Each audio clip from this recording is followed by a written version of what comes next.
Vatican voice എന്ന ഈ പ്രോഗ്രാമിലേക്ക് എല്ലാവർക്കും വളരെ സന്തോഷത്തോടെ സ്വാഗതം. പരിശുദ്ധ പിതാവ് ഫ്രാൻസിസ് മാർപ്പാപ്പയുടെ സന്ദേശങ്ങളാണ് ഈ പ്രോഗ്രാമിൽ പ്രധാനമായും അവതരിപ്പിക്കുന്നത്.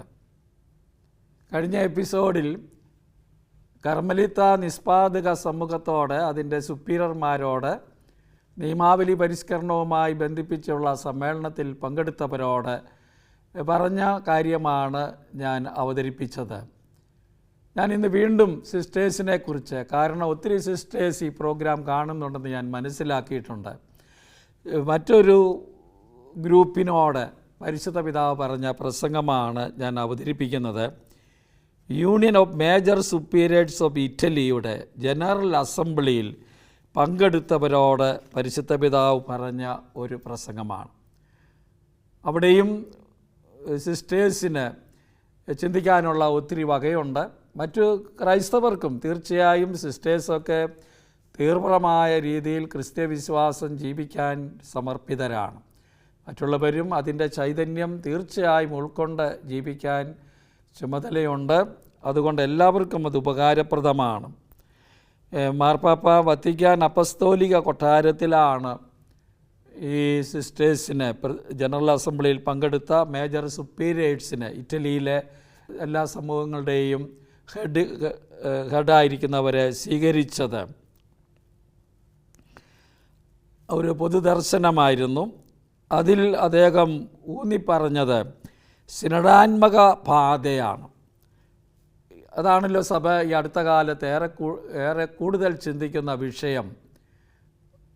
കഴിഞ്ഞ ഒക്ടോബറിൽ ഒരു സിനഡ് അതേക്കുറിച്ച് നടന്നു.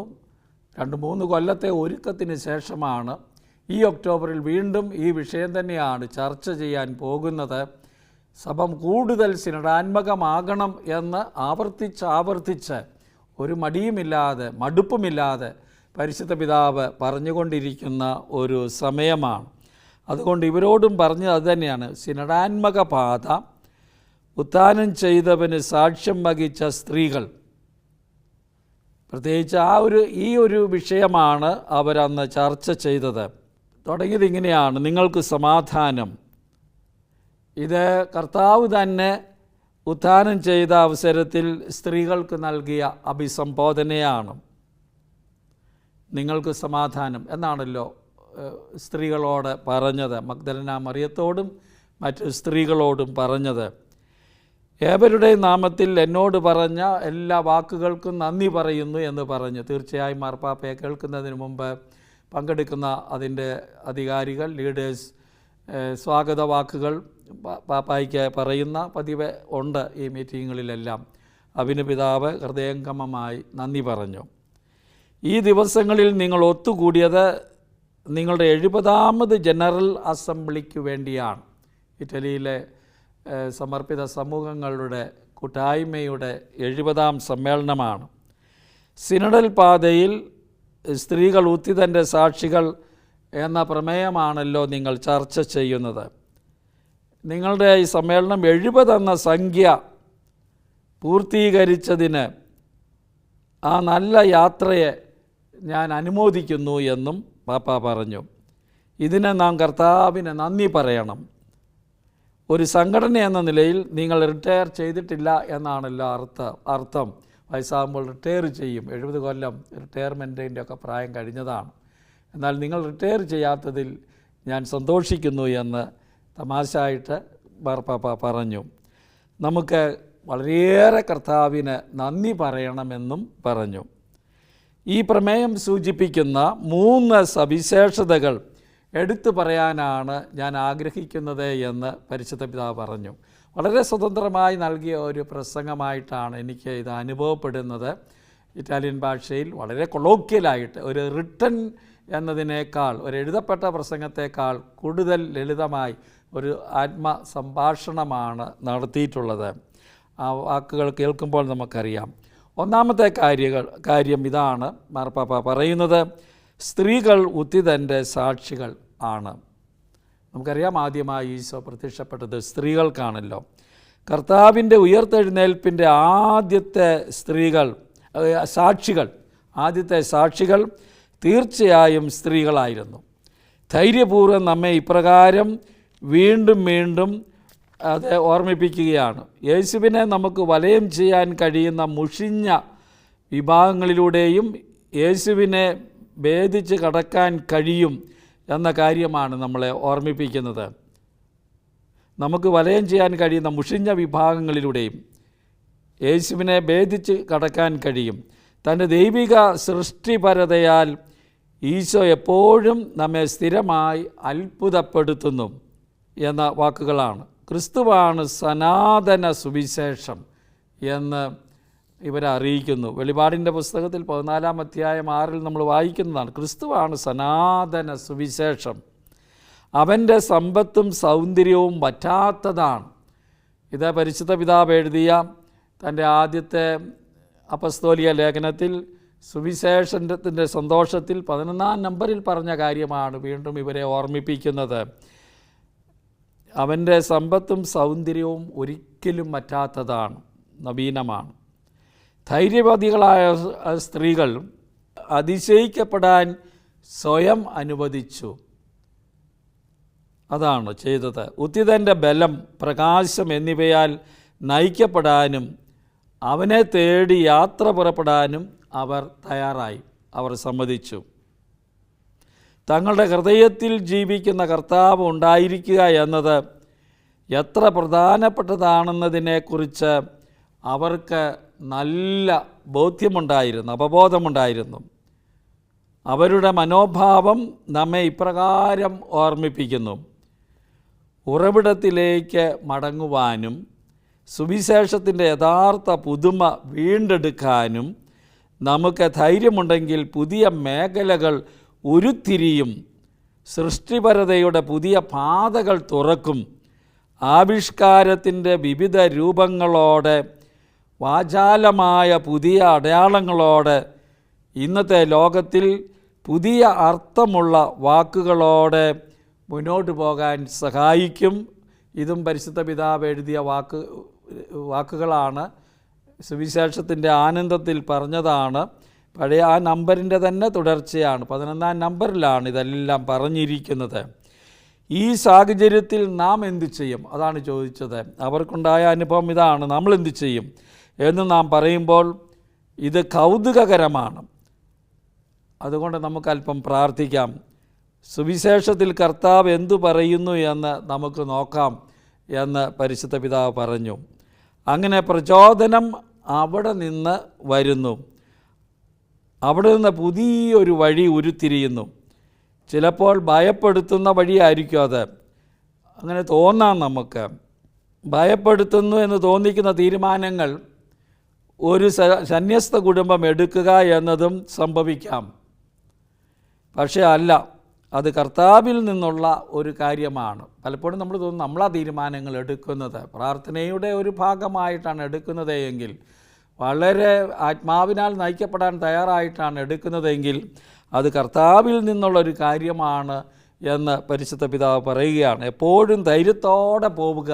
ആ തീരുമാനത്തിൽ കർത്താവിനെ കണ്ടെത്തുക. അവിടുന്ന് ഇന്ന് നമ്മോട് എന്താണ് പറയുന്നത് എന്ന് ചിന്തിക്കുക. ഇന്നലെ എന്തു പറഞ്ഞു എന്നതല്ല നമ്മൾ നോക്കേണ്ടത്. ഇത് ഇന്നലത്തെ സന്യാസികൾക്ക് അത് കൊടുക്കുക. ഇന്നലെ പറഞ്ഞത് പ്രത്യേകത അവൻ ഇന്ന് എന്ത് പറയുന്നു എന്നതാണ് ശ്രദ്ധിക്കേണ്ടത്. അത് നിങ്ങൾ ശ്രദ്ധിക്കണമെന്ന് പരിശുദ്ധ പിതാവ് അവരോട് പറഞ്ഞു. തീർച്ചയായും നിങ്ങൾ ഓരോരുത്തരുടെയും ഇൻസ്റ്റിറ്റ്യൂട്ടുകൾക്ക്, പറഞ്ഞല്ലോ ഇറ്റലിയിലെ എല്ലാ കോൺഗ്രിഗേഷനിൽ നിന്നുള്ള ഇൻസ്റ്റിറ്റ്യൂട്ടുകളിൽ നിന്നുള്ള പ്രതിനിധികളാണ്, ഭാരവാഹികളാണ് വന്നത്. എല്ലാ ഇൻസ്റ്റിറ്റ്യൂട്ടുകൾക്കും ഓരോ കാരിസമുണ്ട്. നിങ്ങൾ ചോദ്യം ചോദിക്കാൻ ആഗ്രഹിക്കുന്നത് ഈ ചൈതന്യം ഉപയോഗിച്ചായിരിക്കണം, ഈ കാരിസം ഉപയോഗിച്ചായിരിക്കണം. ആ കാരിസം നിലനിർത്തിക്കൊണ്ടുള്ള ചോദ്യങ്ങളാണ് എപ്പോഴും ചോദിക്കേണ്ടത്, നവമായി ചോദിക്കേണ്ടത്. നിങ്ങളുടെ ഹൃദയത്തിലുള്ള സ്ഥാപകരുടെ ആ ചൈതന്യം ഉപയോഗിച്ച് ഇന്ന് ഈ ചോദ്യം ചോദിക്കുക. അങ്ങനെ ഇന്ന് അത് പ്രസക്തമാവുകയുള്ളൂ. ഇത് തുടക്കം കുറിച്ച ആളുകളുടെ ഒരു വലിയ പ്രചോദനമുണ്ട്, ചൈതന്യമുണ്ട്, കാരിസമുണ്ട്. അത് കണ്ടെത്തിക്കൊണ്ട് വേണം പുതിയ ചോദ്യങ്ങൾ ചോദിക്കാൻ എന്നതാണ് പരിശുദ്ധ പിതാവ് പറഞ്ഞു വയ്ക്കുന്നത്. കർത്താവേ, ഇന്ന് ഞാൻ എന്തു ചെയ്യണം, അല്ലെങ്കിൽ ഞങ്ങൾ എന്തു ചെയ്യണം എന്നാണ് ചോദിക്കേണ്ടത്. സ്ത്രീകൾ ഇക്കാര്യത്തിൽ മിടുക്കുള്ളവരാണ് എന്ന് പരിശുദ്ധ പിതാവ് അവരോട് പറഞ്ഞു. പുതിയ വഴികൾ സൃഷ്ടിക്കുന്നത് എങ്ങനെ നൽകണമെന്ന് സ്ത്രീകൾക്കറിയാം. പരിശുദ്ധ പിതാവ് നൽകിയ ഒരു ചിന്തയാണ്. അവർ ധൈര്യമുള്ളവരാണ്. സ്ത്രീകളെക്കുറിച്ച് വീണ്ടും പരിശുദ്ധ പിതാവ് പറയുന്ന വിശേഷണമാണ്. അപ്പോൾ ഇതാണ് ആദ്യത്തെ ചോദ്യം. നിങ്ങൾ ഒന്നിച്ചു കൂടിയിരിക്കുന്നു കർത്താവിന് സാക്ഷ്യം വഹിക്കാൻ, ഇന്ന് കർത്താവിനെ കണ്ടെത്താൻ, അവനെ അന്വേഷിക്കാൻ, പുതിയ വഴികൾ തേടാൻ സന്യാസികൾ എന്ന നിലയിൽ, സമർപ്പിതർ എന്ന നിലയിൽ അതാത് കോൺഗ്രിഗേഷൻ്റെ സമൂഹത്തിൻ്റെ കാര്യസ്ഥത്തിന് ചേർന്ന് ഇന്ന് അവതരിപ്പിക്കാൻ വേണ്ടുന്ന ചോദ്യങ്ങൾ ഉന്നയിക്കാനാണ് പരിശുദ്ധ പിതാവ് അവരോട് പറഞ്ഞത്. അത് പ്രധാനപ്പെട്ടതാണ്. രണ്ടാമത്തെ സവിശേഷതയിലെക്കുറിച്ചാണ് വീണ്ടും മാർപ്പാപ്പ പറയുന്നത്. സിനഡാത്മക പാതയിൽ ആണ്. മറ്റൊരു ഭാഗത്ത് സുവിശേഷം ഇപ്രകാരം പറയുന്നു: സ്ത്രീകൾ കല്ലറ വിട്ട് ഭയത്തോടും വലിയ ആനന്ദത്തോടും കൂടെ ശിഷ്യന്മാരെ വിവരം അറിയിക്കാൻ ഓടി എന്നാണ്. മത്തായിയുടെ സുവിശേഷമാണ്, 28-ാം അധ്യായമാണ്, 8-ാം വചനമാണത്. മോശമായി ചിന്തിക്കുന്ന ചിലർ പറഞ്ഞേക്കാം. ഒരു തമാശ പോലെ പറഞ്ഞതാണത്. അതുകൊണ്ട് ഞാൻ പറഞ്ഞത്, ഈ പ്രസംഗം ഒരു ലിഖിത പ്രസംഗത്തെക്കാൾ സ്വയം പ്രേരിതമായി ഹൃദയത്തിൽ നിന്ന് വരുന്ന വാക്കുകളാണ് അവിടുന്ന് പറയുന്നത്. കിംവദന്തി പരത്താനായി അവരെ അയച്ചു എന്ന് ചിലർ പറഞ്ഞു. മോശമായി ചിന്തിക്കുന്ന ആളുകൾ, മോശം കാണുന്നവർ, ദോഷൈക ദീർക്കുകൾ അങ്ങനെ പറയാൻ സാധ്യതയുണ്ട് എന്ന് പറഞ്ഞു. അല്ലല്ല, മാർപ്പാപ്പ ഉടനെ പറയുകയാണ്, അവർ ഒരു പ്രഖ്യാപനം നടത്താനാണ് ഓടിയത് എന്ന് ആണ് പറഞ്ഞത്. ഒരു കിംവദന്തി അല്ല അവർ പരത്തിയത്, അത് മറ്റൊന്നാണ്. കിംവദന്തി മറ്റൊന്നാണ്. മാർപ്പാപ്പ പറയും, യേശുവിൻ്റെ സാന്നിധ്യം നമ്മിൽ തന്നെ അടച്ച് കളയുന്നില്ല. ഈശോയെ കണ്ടെത്തിയവർ അത് അറിയിക്കണം, തന്നിൽ തന്നെ അടച്ച് കളയുന്നില്ല. മറ്റുള്ളവരുമായുള്ള കണ്ടുമുട്ടലിലേക്ക് അത് നമ്മെ നയിക്കുന്നു. മറ്റുള്ളവരോടൊപ്പം നടക്കാനുള്ള തീരുമാനത്തിലേക്ക് അത് നമ്മളെ നയിക്കുന്നു. ഈ സ്ത്രീകൾ, മാർപ്പാപ്പ പറയാം, കണ്ടുമുട്ടലിൻ്റെ ആനന്ദം തങ്ങളിൽ മാത്രം ഒതുക്കി നിർത്താനോ ഒറ്റയ്ക്ക് നടക്കാനോ തീരുമാനിച്ചില്ല എന്ന് പറയുകയാണ്. അത് പ്രധാനമാണ് നമ്മൾ ചിന്തിക്കുമ്പോൾ. മറ്റുള്ളവരോടൊപ്പം നടക്കാൻ അവർ തീരുമാനിച്ചു. കാരണം ഉദാരമനസ്കത പ്രകടിപ്പിക്കുന്നത് സ്ത്രീകളുടെ സവിശേഷതയാണ്. മാർപ്പാപ്പ സ്ത്രീകളെ അംഗീകരിച്ചുകൊണ്ട് പറയുന്ന വാക്കുകളാണ് പല വിശേഷങ്ങൾ. ഈ രണ്ട് ചിന്തയിലും ഉദാരമനസ്കത പ്രകടിപ്പിക്കുന്നത് സ്ത്രീകളാണ്. അത് എങ്ങനെയാണോ അങ്ങനെയാണ്. അത് ചിലപ്പോൾ ചില ഞരമ്പ് രോഗികളുണ്ട്. അതെ, അപ്പം അതുകൊണ്ട് മാർപ്പാപ്പ പറഞ്ഞു, ചില ഞരമ്പ് രോഗികളുണ്ട്, ന്യൂറോട്ടിക്കായിട്ടുള്ള ആളുകൾ കാണും. ചിലപ്പോൾ ചില ഞരമ്പ് രോഗികളുണ്ട്. പക്ഷേ ഇത് കുറച്ചൊക്കെ എല്ലായിടത്തും നടക്കും. അങ്ങനെ കുറവുകൾ ഉണ്ടാകാം അല്ലേ എന്ന് ചോദിക്കുകയാണ്. പക്ഷേ സ്ത്രീകൾ ജീവൻ നൽകുന്നു, പാതകൾ തുറക്കുന്നു, മറ്റുള്ളവരെ വിളിക്കുന്നു, ഒരുമിച്ച് നടത്തം. അവർ ഒരുമിച്ച് നടക്കാൻ തീരുമാനിച്ചു. ഒരുമിച്ച് നടക്കാൻ പരിശുദ്ധാത്മാവിനാൽ നാം ശുദ്ധീകരിക്കപ്പെടണം എന്നും പാപ്പ പറയുകയാണ്. എങ്കിലേ നമുക്ക് ഒന്നിച്ച് നടക്കാൻ സാധിക്കുകയുള്ളൂ. യഥാർത്ഥ സിനഡാത്മക മനോഭാവത്തിലേക്ക് ധീരതയോടും ഹൃദയ സ്വാതന്ത്ര്യത്തോടും കൂടെ ഒരു സംവാദ പ്രക്രിയയിലേക്ക് പ്രവേശിച്ചു കൊണ്ടായിരിക്കണമെന്ന് നമുക്കെപ്പോഴും ഓർക്കാം. ഇതാണ് പരിശുദ്ധ പിതാവ് ഈ നാളുകളിൽ, ഈ കാലഘട്ടത്തിൽ വളരെ ശക്തമായി നമ്മളെ ഓർമ്മിപ്പിച്ചു കൊണ്ടിരിക്കുന്നത്. ഒരുമിച്ച് നടക്കാൻ പരിശുദ്ധാത്മാവിനാൽ നാം ശുദ്ധീകരിക്കപ്പെടണം. യഥാർത്ഥ സിനഡാത്മക മനോഭാവത്തിലേക്ക് നാം നടക്കണം. ധീരതയോടും ഹൃദയ സ്വാതന്ത്ര്യത്തോടും കൂടെ ഒരു സംവാദ പ്രക്രിയയിലേക്ക് പ്രവേശിച്ചുകൊണ്ട് ഇത് നടത്തണം. ഇതാണ് മാർപ്പാപ്പയുടെ സിനഡാത്മകതയെക്കുറിച്ചുള്ള ചിന്തയിലെ പ്രധാനപ്പെട്ട കാര്യം. കാരണം സിനഡാത്മകത സഭയുടെ പ്രധാന പാതയെ പ്രതിനിധീകരിക്കുന്നു. ഇത് മാർപ്പാപ്പ വളരെ ശക്തമായി പറയുകയാണ്. സിനഡാത്മകത സഭയുടെ പ്രധാന പാതയെ പ്രതിനിധീകരിക്കുന്നു. വചനശ്രവണത്തിലൂടെയും പരിശുദ്ധാത്മാവിൻ്റെ പ്രവർത്തനത്തിലൂടെയും സ്വയം നവീകരിക്കാൻ വിളിക്കപ്പെട്ട സഭ, അതാണ് സഭ. അതും നമ്മൾ ഓർക്കണം. ഇതെല്ലാവരെയും ബാധിക്കുന്നതാണ്. സ്ത്രീകൾക്ക് മാത്രമല്ല, സിസ്റ്റേഴ്സിന് മാത്രമല്ല, സകല വിശ്വാസികൾക്കും വചനശ്രവണത്തിലൂടെയും പരിശുദ്ധാത്മാവിൻ്റെ പ്രവർത്തനത്തിലൂടെയും സ്വയം നവീകരിക്കാൻ വിളിക്കപ്പെട്ട സഭയാണ്. സഭ അതാണ്. സിനഡാത്മക ചൈതന്യത്തെക്കുറിച്ച് നാം സംസാരിക്കുമ്പോൾ ചിലപ്പോൾ എനിക്ക് അല്പം ഭയം ഉണ്ടാകും എന്ന് പാപ്പ പറയുകയാണ്. പെട്ടെന്ന് ചിന്തിക്കുന്നു, ഇപ്പോൾ അവർ ഇത് മാറ്റേണ്ടതുണ്ട്, ഇതും എല്ലാം മാറ്റണമെന്ന് പറയും എന്ന് പേടി. ഇപ്പോൾ നാം മറ്റൊരു തരത്തിൽ വീണ്ടും അടഞ്ഞു പോകുന്നു.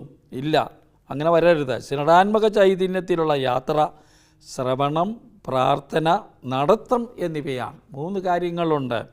സിനഡാത്മക ചൈതന്യത്തിലുള്ള യാത്ര ശ്രവണം, പ്രാർത്ഥന, നടത്തം. അപ്പോൾ നാം ചെയ്യേണ്ട കാര്യങ്ങൾ കർത്താവ് നമ്മോട് പറയും. ഇങ്ങനെ ഒന്നിച്ച് ഈ 3 കാര്യങ്ങൾ ശ്രദ്ധിച്ചാൽ നമ്മൾ എന്താണ് ചെയ്യേണ്ടത് എന്ന് പറയും, അല്ലാതെ അടിച്ചേൽപ്പിക്കുകയല്ല. ചില പദ്ധതി നിർദ്ദേശങ്ങളിൽ ഞാൻ കണ്ടിട്ടുണ്ട്, ചില ആലോചനാ യോഗങ്ങളിലൊക്കെ, ഇപ്പോൾ നാം ഈ തീരുമാനം എടുക്കണം, ഇത് എന്ന് ബലം പിടിക്കുന്ന ആളുകളുണ്ട്. അതല്ല, ഇത് സിനഡാത്മക പാതയല്ല, ഇത് പാർലമെൻറ്റാണ്. അത് പാർലമെൻറ്റിലാണ് നടക്കുന്നത്. നമുക്കറിയാം, രാഷ്ട്രീയത്തിലൊക്കെ ഗവൺമെൻറ്റിലൊക്കെ എതിർപ്പാണ്, അടിച്ചേൽപ്പിക്കലാണ് നടക്കുന്നത്. പരിശുദ്ധാത്മാവ് മാർപ്പാപ്പ പറയുകയാണ്, സിനഡാത്മക യാത്ര നടത്തുന്നു എന്ന് നമുക്ക് മറക്കാതിരിക്കാം. അത് നടത്തുന്നത് പരിശുദ്ധാത്മാവാണ്. സിനഡാത്മക യാത്രയുടെ തലവൻ പരിശുദ്ധാത്മാവാണ്. അവനാണ് വീരനായകൻ. ഈ ചടുലതയിൽ സകല സ്ത്രീകളും അജപാലകരോടൊപ്പം മുമ്പോട്ട് നീങ്ങുന്നു. അങ്ങനെയാണ് നീങ്ങേണ്ടത്. പലതവണ നിങ്ങൾ വിലമതിക്കപ്പെട്ടിട്ടില്ല എന്ന തോന്നൽ ഉളവാക്കിയാലും ശരി, അല്ലെങ്കിൽ ചിലപ്പോൾ നിങ്ങളെ മനസ്സിലാക്കിയില്ല എന്ന അവസ്ഥയുണ്ടാകും. ഇതൊക്കെ ഉണ്ടായിട്ടുണ്ടാകാം. നിങ്ങളെ വേണ്ട രീതിയിൽ പരിഗണിക്കുന്നില്ല. അപ്പോഴൊക്കെ ശ്രവിക്കാൻ നിങ്ങൾ തയ്യാറാണ്. കണ്ടുമുട്ടാനും സംവാദത്തിലേർപ്പെടാനും ഒരുമിച്ച് പദ്ധതികൾ സൃഷ്ടിക്കാനും തയ്യാറാണ്. പരിശുദ്ധാത്മാവിൻ്റെ കൃപയാൽ തുറവുള്ളവരായിരിക്കുക. അതാണ് മാർപ്പാപ്പ പറയുന്നത്. ഇത് സഭയിലെ എല്ലാ അംഗങ്ങളെയും സംബന്ധിച്ചിടത്തോളം പ്രധാനപ്പെട്ടതാണ്. 3-ാമത്തെ സവിശേഷത പ്രത്യാശയുടെ വിധക്കാരാവുക. സിസ്റ്റേഴ്സിനോട് പറഞ്ഞതാണ്, പ്രത്യാശയുടെ വിധക്കാരാകുക. പ്രത്യാശ എന്ന ഈ ചെറിയ പുണ്യം ഇന്ന് നമുക്ക് നഷ്ടമാകുന്നു എന്ന് മാർപ്പാപ്പ വിലപിക്കുകയാണ്. നമുക്ക് ലൗകികമായ വകഭേദങ്ങളുണ്ട്.